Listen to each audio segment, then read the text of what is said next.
Hello అందరికి. So Sunday అంతా తెచ్చిన నాన్ వెజ్.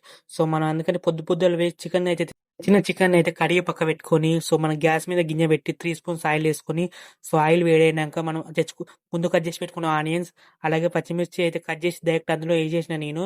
సో ఎందుకంటే ముందు కట్ చేస్తే ఎందుకు డైరెక్ట్ అందులో కట్ చేసి అయిపోతుందని, సో డైరెక్ట్ అందులోనే పచ్చిమిర్చి కట్ చేసి అదైనా వేసేసిన.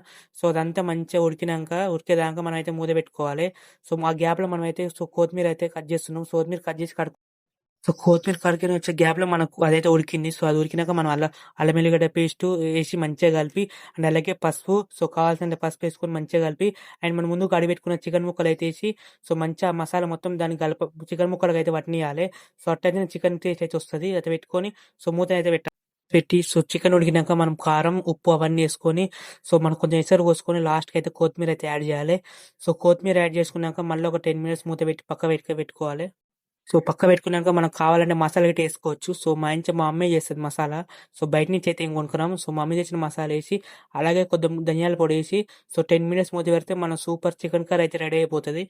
సో చికెన్ కర్రీ అయినాక మనం ప్లేట్‌లో అయితే వైట్ రైస్ పెట్టుకొని, సో మనమైతే మంచిగా చికెన్ అయితే మంచిగా కలిపి, సో వేడి వేడి చికెను, సో 2 స్పూన్స్ ముక్కలు, సో మంచిగా 2 స్పూన్స్ ఫస్ట్ 2 స్పూన్స్ ముక్కలేసుకొని, అండ్ థర్డ్ స్పూన్ అయితే గ్రేవీ ఏసుకొని, సో మంచిగా ఏసుకొని మంచిగా కలిపి, సో నీట్‌గా మధ్యలో ఒక ముక్క వచ్చి ఆ ముక్క పెట్టుకొని, సో నీ యబ్బ మంచిగా ముక్క మంచిగా కలిపి తింటే సూపరు. సో మీరు ఈ వీడియోస్ మంచిగా సపోర్ట్ చేస్తున్నారు మా ఫుడ్ వీడియోస్‌కి. అలాగే సపోర్ట్ చేయండి. సో ఇంకెన్ని ఫుడ్ వీడియోస్ అయితే మేము ముందర ఉంటాం.